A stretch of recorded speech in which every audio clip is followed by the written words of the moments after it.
Although Jobs was the founder and creative force of Apple, the Apple board of directors wanted an experienced executive to be president of the company.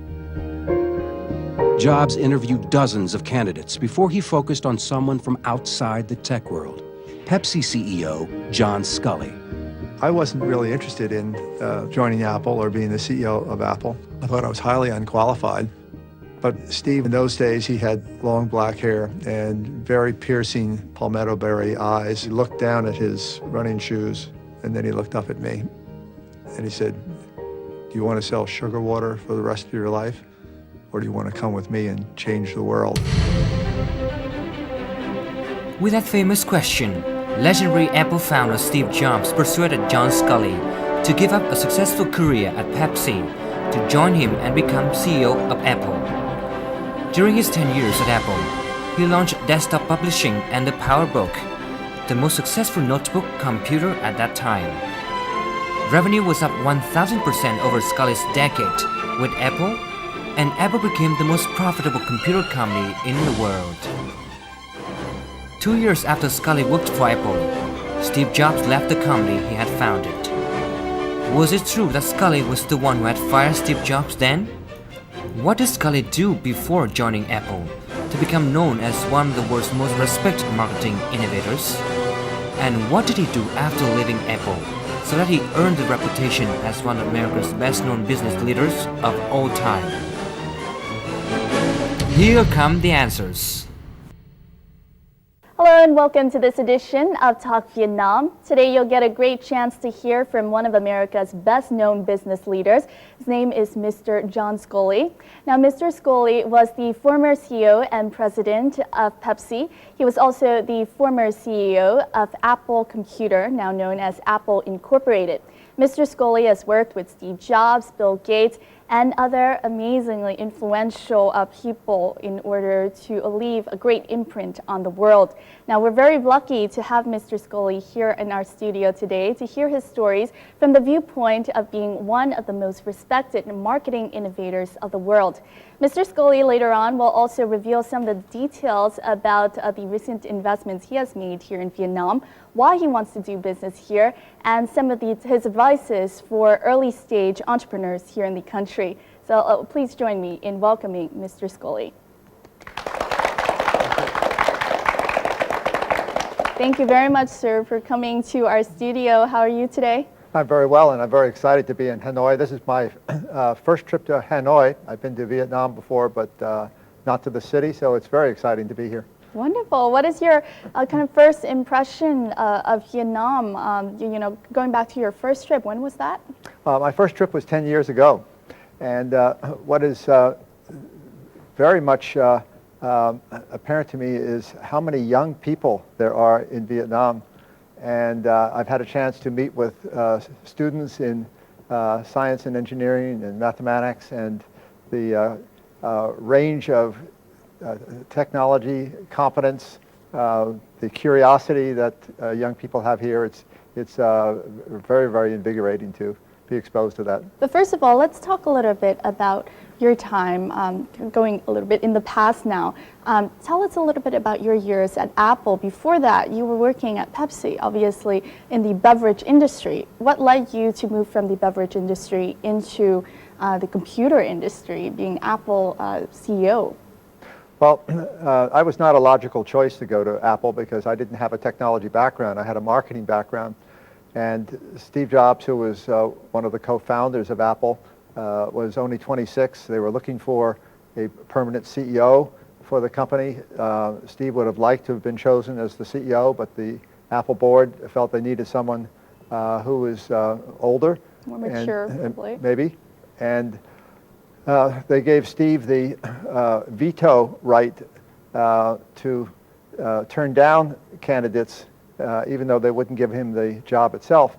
And so they looked at many, many candidates before they came to me in the high-tech industry, but they weren't acceptable to Steve. And so the board decided to look outside of the tech industry. Steve had a belief that high technology, particularly Apple's products, were eventually going to be sold with the same skills and experience learned in selling products like Pepsi and Coca-Cola. And so what brought us together was we had a common interest in industrial design. He was very intrigued with how Pepsi had been able to come from a very distant number 2 to actually becoming number 1 as the largest selling consumer packaged good in America, passing Coca-Cola back in 1978. At the time that I was recruited to Apple, my first job, because I didn't bring any knowledge of how to build computers, and that was clearly something that Steve was very gifted at, my job was to keep the Apple II, which was in those days a 6-year-old aging product, commercially alive, to generate enough profits to be able to provide the cash for Steve to have the money to be able to develop the Macintosh, and then later to use the marketing experience that we had developed at Pepsi to try to translate that to launching the Macintosh.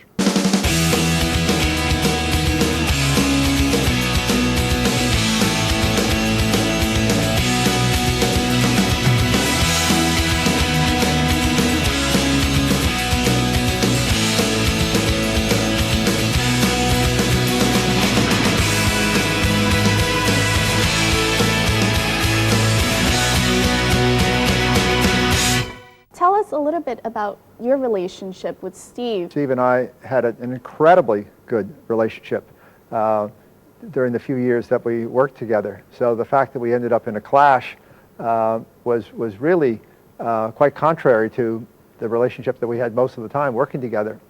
The relationship was driven by the common interest we had in beautiful design.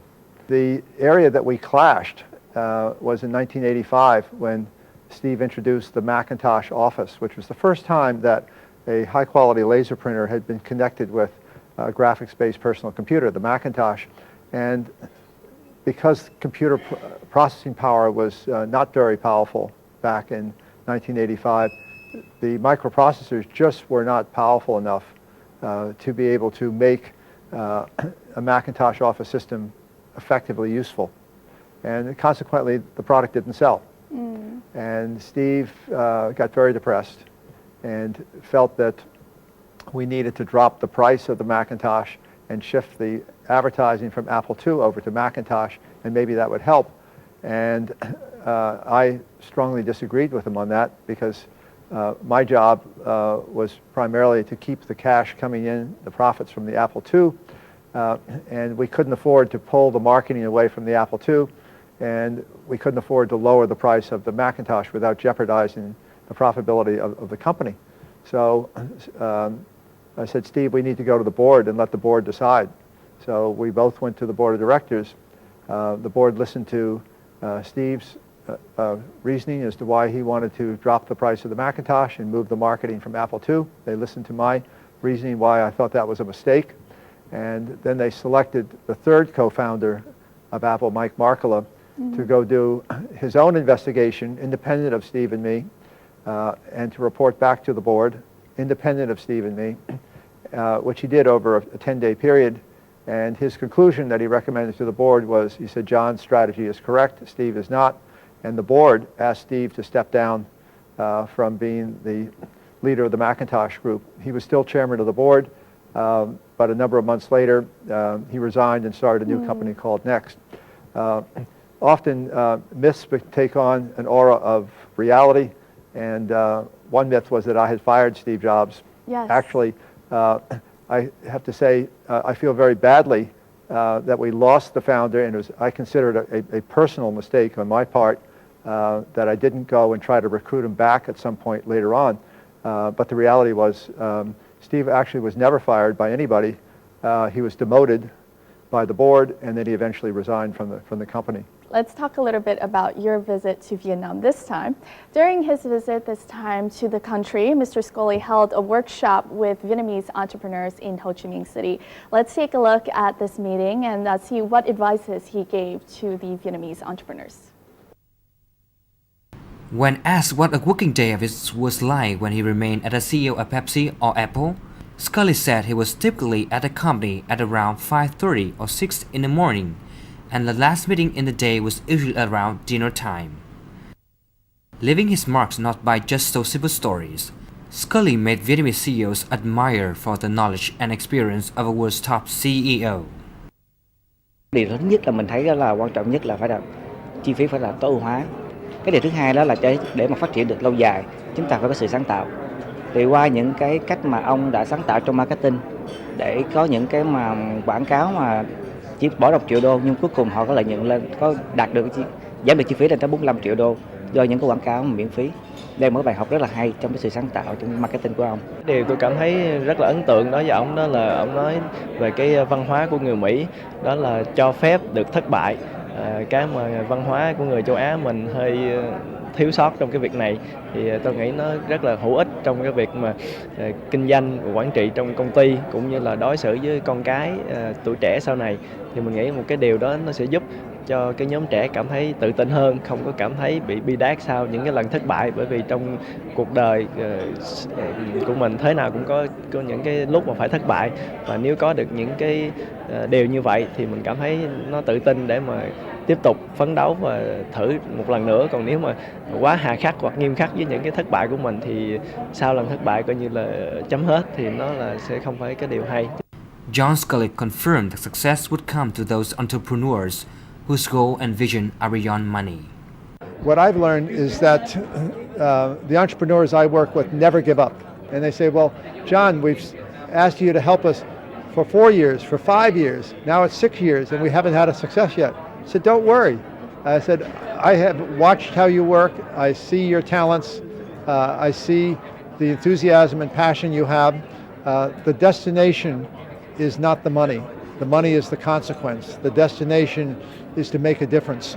And ultimately, people who are successful with the right reasons often end up being very financially successful too.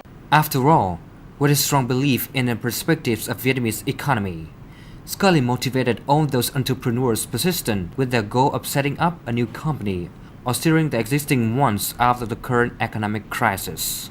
Even though times may be tough right now in Vietnam, I'm very optimistic. I believe in globalization, and I believe that Vietnam has a wonderful future ahead of it. I'm impressed with the talented people here. I'm impressed with the work ethic. I'm impressed with just the perspective people have on life. And I think over the next 3 to 5 years, we're going to see many more positive times, many opportunities, and many success stories.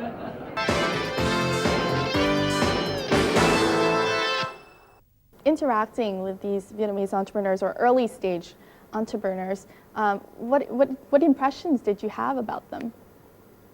My impression is curiosity, enthusiasm, but greatly in search of role models here in Vietnam.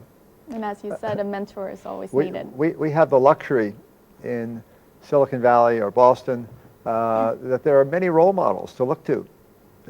There is a history of companies being started up and entrepreneurs being successful and then going off and doing a second or even a third company.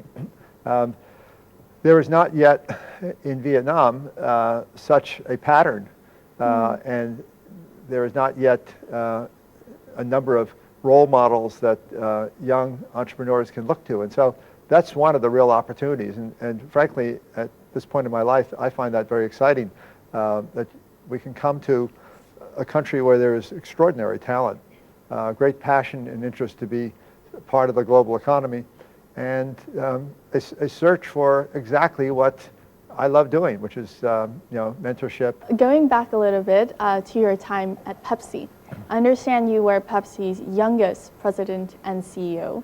Can you talk a little bit about the success that you gained at Pepsi? I understand the Pepsi Challenge was one big success. I was very fortunate that I joined Pepsi when it was a relatively small company. And it was about $220 million of annual turnover. Today it's about $90 billion of annual turnover. I never would have gotten the jobs today that I was fortunate enough to be given back in 1970 when I was appointed to the marketing vice president of Pepsi. In the early days when I was marketing VP, we started working on a lifestyle campaign called Pepsi Generation. And we had some amazingly talented creative people who were deeply involved in the creation of Pepsi Generation. But that was the first consumer experience marketing campaign. By experience marketing, I mean that when we showed the Pepsi Generation commercials, it was the beginning of color television. It was the beginning of large screen TVs. Before that, everything had been small black and white televisions. And we never showed Pepsi in the commercials. Because what we were doing is we were trying to focus on the people who used Pepsi and their life experiences. And we thought of Pepsi as really being a fashion product, and it was just the signature at the end. With the Pepsi Challenge, it was also experience marketing. But this time, we wanted to capture the experience. We actually went to markets where Pepsi was outsold 9-1 by Coca-Cola. Wow. And we went there, and we went to people who had never had a Pepsi in their entire life. And we did taste tests without right? revealing the brand name. They were called blind taste tests. And all we were interested in was catching the expression on the face of long-term Coca-Cola drinkers who had never had a Pepsi in their life when it was revealed that they had selected a Pepsi over a Coke. And so that was experience marketing.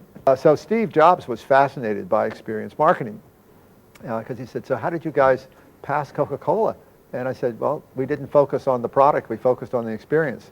And he said, I love that, because he said, I'm building this product called Macintosh, and it's all going to be about this incredibly great, as he called it, insanely great user experience. And when we developed the first Macintosh TV commercial, we never showed the product.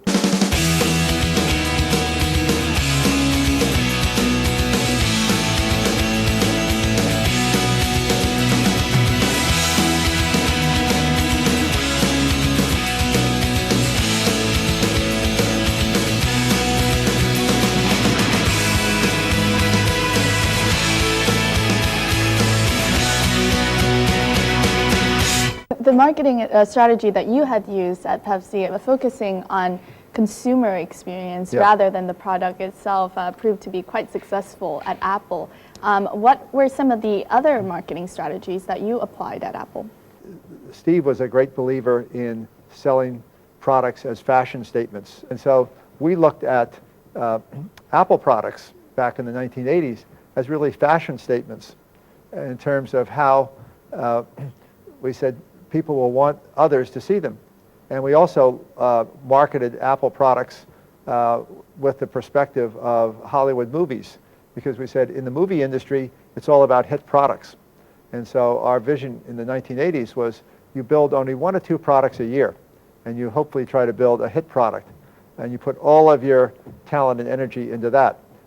Most technology companies build hundreds of products, and you don't know which one do they really care about. You know? The brilliance of Steve Jobs was that he knew exactly which of those few products to create. He was highly disciplined, and he always said the most important decisions are not what you put in, it's what you leave out. And his ability to simplify, and always make sure that it was tested against the user experience. Now, looking back at the years at Apple, what would you say you were most proud of? I was most proud of being able to spend 10 years working with some of the most talented people I've ever met in my entire life. For me, it was a chance to learn just how many talented people are able to create things in small teams and actually transform the world. These people were, in most cases, far more talented than I was, and had just amazing passion about what they were doing. And being able to be a part of that community was just an extraordinary experience. And so I decided when I left Apple, I said, I've got to find a way that I can continue to get a seat at the table with talented people. And I decided the way to do that was not to be a CEO, because I'd done that a few times, but to be a mentor, and to be an investor, and to be a rainmaker. A rainmaker means help close deals. The rainmaker. And so that's what I've been doing for 20 years, mentor, rainmaker, investor. Yes. Is that the final reason why you kind of stopped working at Apple after a decade? Well, the final reason I stopped working at Apple was that I was pushed out of Apple because the board and the management wanted to license the Macintosh technology, and I refused to do it. And so I was pushed out, and that was in 1993. And then subsequent to Steve Jobs coming back in 1990, end of 96, almost 4 years later, they had gone through 2 more CEOs. When I left, Apple had $2 billion of cash. We'd grown 1,000% in the 10 years I'd been there. We were the largest selling personal computer in the world and the most profitable personal computer in the world. And by the time Steve came back, the company was almost bankrupt. The licensing strategy was the wrong way to go. Mm-hmm. And the first decision Steve made when he came back to Apple was he canceled the licensing strategy. Best known today as the former CEO of Apple Computer, Scully's corporate career began in 1967 when, armed with a Wharton MBA, he was hired by Pepsi-Cola Company as a trainee. 3 years later, he became the company's youngest vice president for marketing, applying his ideas about experience-based marketing to the Pepsi Generation campaign. He initiated the Pepsi Challenge taste tests and oversaw development and launch of the first plastic soft drink bottle, which together dethroned Coca-Cola in the mid-1970s. By 1977, Scully was Pepsi-Cola's company's youngest president and CEO. In 1983, Apple founder Steve Jobs persuaded Scully to transfer his consumer marketing talent to personal computers. Scully joined Steve Jobs and became CEO of Apple. When Scully left Apple, Apple's Macintosh was the largest seller of personal computers in the world. Since leaving Apple, Scully has earned a reputation for investing in and mentoring early-stage entrepreneurs who want to create transformational companies. Your career has been a whirlwind, moving from the beverage industry into the computer industry and now into kind of being a mentor and in the healthcare industry. For some, obviously many young the youths and young entrepreneurs are very curious as to whether you have a certain key to success in the business that you're doing. So what key of successes would you share with young entrepreneurs? Well, it really isn't very complicated, at least complicated to talk about it. So it's a little more complicated to actually do it. Great companies are built by great teams of people. What we learn in the U.S. from our experience in seeing the success stories and role models of successful companies is that you always invest in the team. You don't invest in the business per se. When you're starting out, chances are that the business model will change. You have to adapt to changing opportunities, changing challenges. But if you have the right team, you can do that with greater probability that you're going to do it successfully. So it's always about the people. It's always about a clear vision that the leader can be able to express to the team, that he can or she can attract the very best talent to work with them, and then be able to motivate them and keep them focused. And then try to surround yourself with an ecosystem of investors, advisors, partners who can be helpful. What's challenging in Vietnam is that we're at a very early stage of building that ecosystem. And so those role models still have to be created here. And that's one of the things that we're trying to do in Vietnam now. You talked about this fact that your motivation is the fact that you yourself never had a mentor. You wish you had one. Yeah. And this is what is keeping you going on. Also, this is a continuous learning process for you. What else keeps you motivated? Well, I don't separate, there's no bright line in my life between work and friends. So I have a set of first principles. One first principle is I only work with my friends. So my relationships start with friendship, and then we see whether it develops into a work relationship. It's actually a great piece of advice because when you work with your friends, you develop a level of trust, a level of admiration for different talents that each of you have, and an openness, a transparency, which is so crucial if you're going to be doing something transformational. So I'm very excited to be able to work with my friends. And in the United States, we have a saying that our culture is we live to work. In Europe, the culture is just the reverse. There's nothing wrong with it. It's just a different perspective, and that is they work to live. And so if you were in France, you might know someone for several years and have no idea what their job is. If you're in the United States, you know within 15 minutes what their job is, because work is such an integrated part of our life.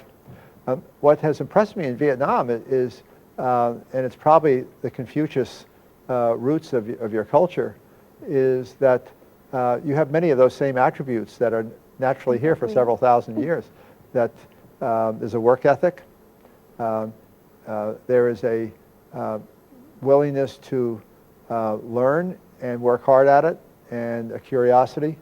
I have to say that I experienced something here in Vietnam I've never experienced anywhere else in the world, and that is people sitting in a session with me where we're having a conversation in Ho Chi Minh City. We did this 3 times for 3 hours in each session. Wow. Now, nobody in the United States would sit and listen to me for 3 hours. Just wouldn't happen. We're patient people. Well, I'd say what I've observed in Vietnam is very, very patient people. Yes, but you got to be a good speaker in order for us to be that patient. So earlier on, we said that Mr. Scully would reveal some of the details on his recent investments here in Vietnam. And Mr. Scully has been working to co-found Misfit Wearables with Sunny Vu, a Vietnamese-American entrepreneur. And we'll take a look at their business here in Vietnam. Since leaving Apple, John Scully has been known as an investor in and a mentor for early-stage entrepreneurs who want to create transformational companies. Most recently, he co-founded Misfit Wearable with Sunny Vu and Srida Yanga. Misfit invents and develops wearable sensor products for wellness and medical applications. The company's consumer products are worn on the body and measure a variety of health signals.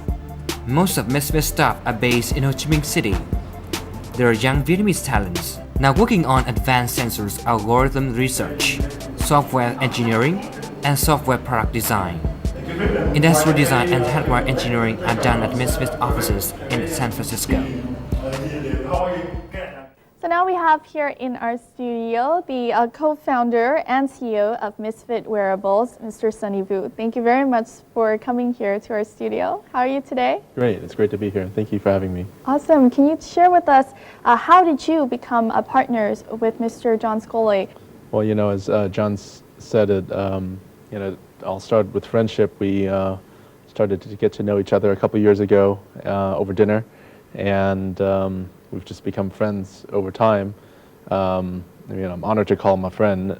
To me, he's more of a mentor as well, and it's just gone from there. What made you decide to kind of bring investment here to the country in the current economic conditions? Well, first of all, Vietnam is one of the places where I call home. The other being the United States. So it's great to be back home.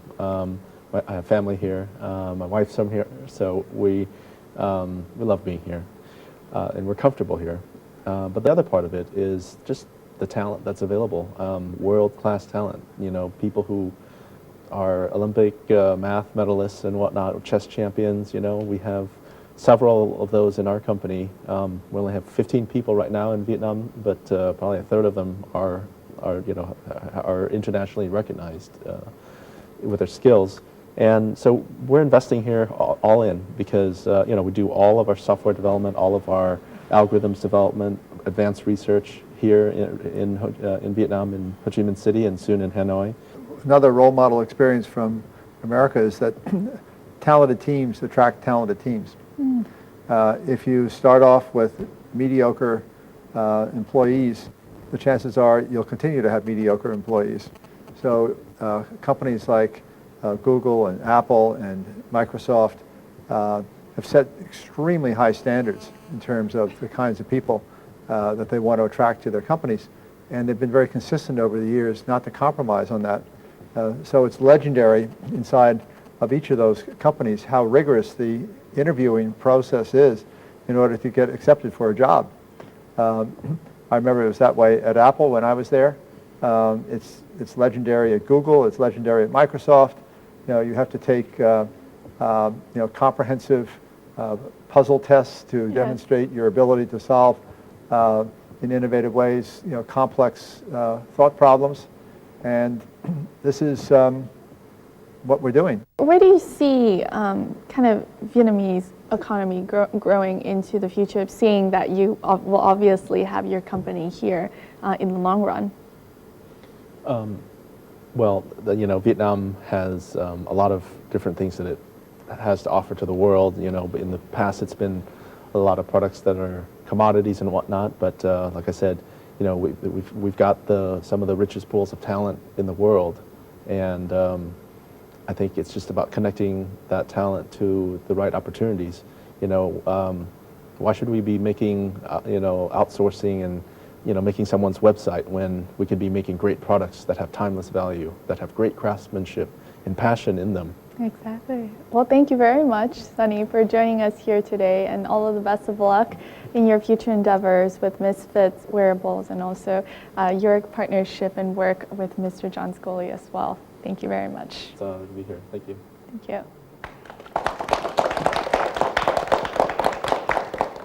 Now, also during his trip to Hanoi this time, Mr. John Scully, as he said, has had a chance to talk with 100 most talented students of high-tech universities here in the capital city to talk about the future technological trends. So let's have a look at that.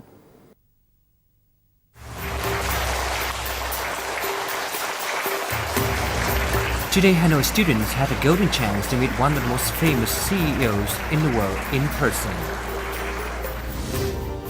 John Scully spent 2 hours of his busy schedule to discuss this year's technology trends with his students from 5 of Hanoi's most prestigious universities. The Q&A sessions share the expertise of industry insiders with the students who proved eager to find out more about world technology trends.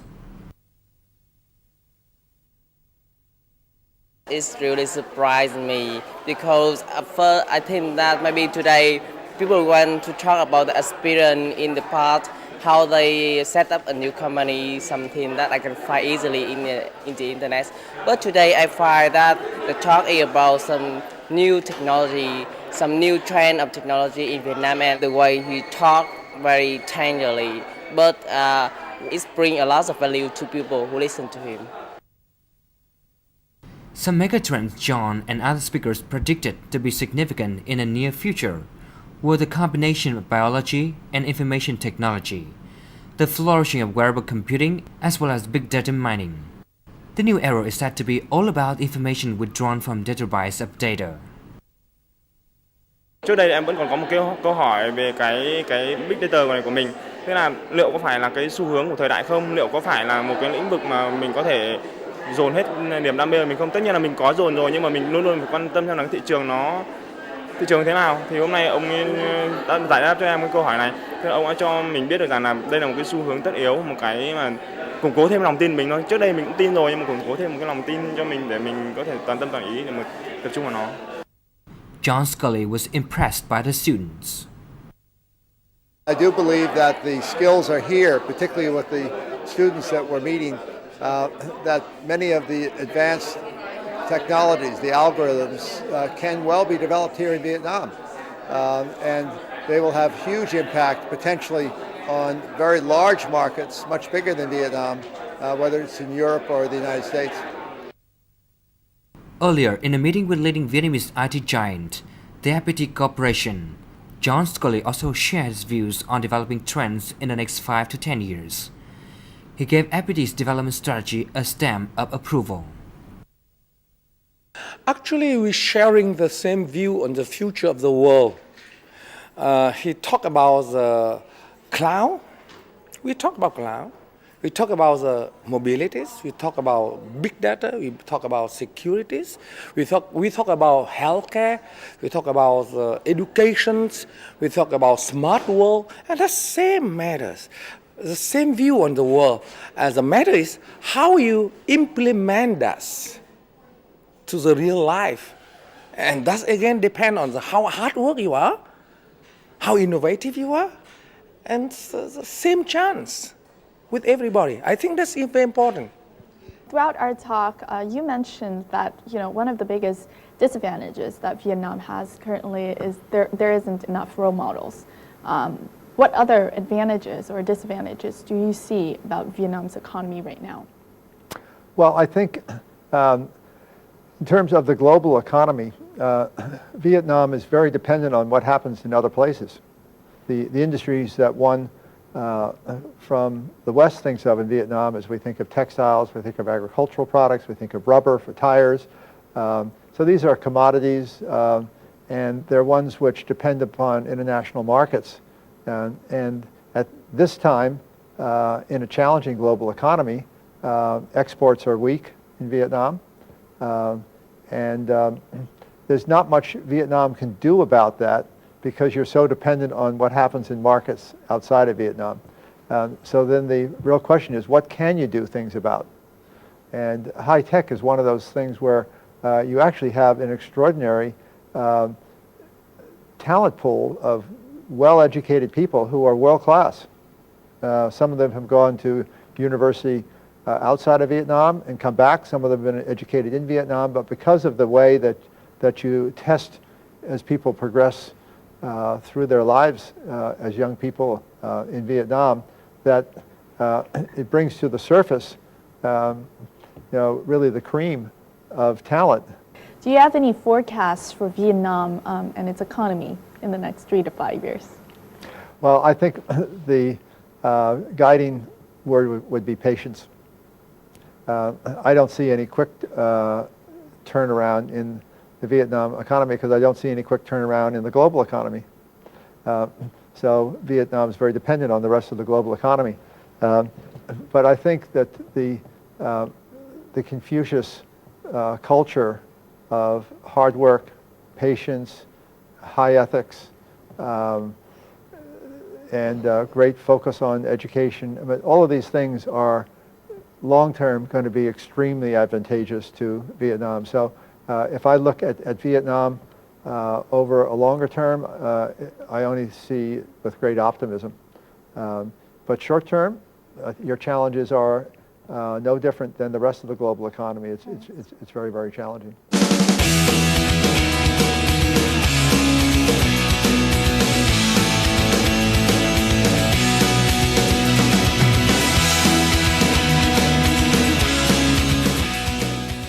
Now, what are the top three things, if you can name them, that a strategic entrepreneur should never forget?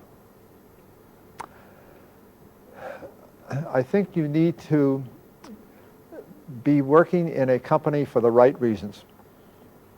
When I was in Apple, working with Steve Jobs, working with Bill Gates, because he was a close partner to Apple with his software applications, I cannot recall a single conversation with either one of them where we ever talked about money. Money was not the destination. Money was the consequence. And Steve was never actually that much interested in money. He was interested in no compromise, beautiful products, changing the world, making people's lives different, as he would say, making a dent in the universe. And Bill was the same way. They had completely different philosophies of how to do it. They couldn't have been more radically different, and yet both of their strategies were immensely successful. So make sure you're in a company for the right reasons. It isn't just to join a company to make money. It's to join a company because you think you can make a contribution to the success of the company. We have a saying in America, get the right people on the bus and get them on the right seats on the bus, which means that success in an entrepreneurial business is always about the team. It's not about one individual. So that's why you need the right people on the bus, get them in the right seats on the bus. That's why I said, in retrospect, I wish I hadn't been picked as CEO of Apple, though I still wish I was hired by Apple for 10 years, because I think Steve would have been the natural CEO, even though he was young, because he was the product visionary, and that was a product-centric business. And I could be been at his side as the marketing guy. But it's really important not to let your ego get in the way. Fortunately, I don't think Vietnamese have egos like we do in the United States, because our culture is very much about the individual. Asian culture tends to be about harmony of the group, and that's a wonderful characteristic to develop, because while celebrating the creativity of the individual, gives us companies like Facebook and Twitter and Apple and Google and so forth, that harmony of the team, is an equally important value. I'm pretty sure many young entrepreneurs would be curious. I mean, you mentioned that work is a big part of your life. I mean, you're obviously very passionate about it. You're working until now, and you work with your friends and families, which makes it a big part of your life. So how would you define happiness? Well, I'm very lucky that I have a wonderful relationship with Diane, who's very special in my life, and she travels with me, and she's supportive to me in my business, and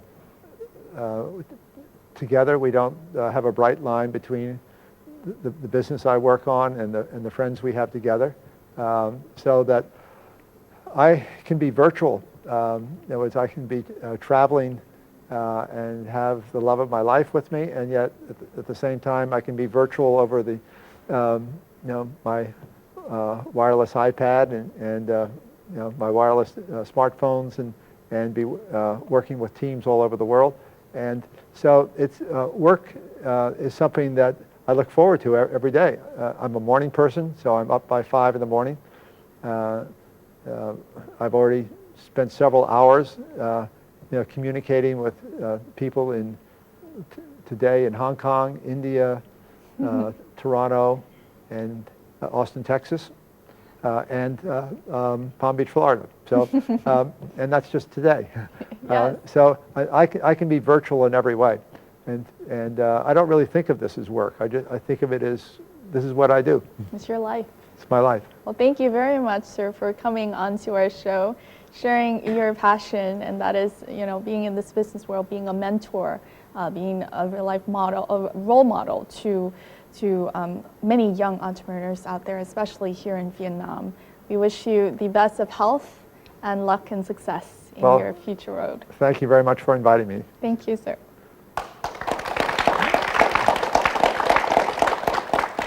And that wraps up this edition of Talk Vietnam with Mr. John Scoley as well as Sunny Vu. Thank you very much for joining us. We'll see you more next time here on Talk Vietnam. Goodbye.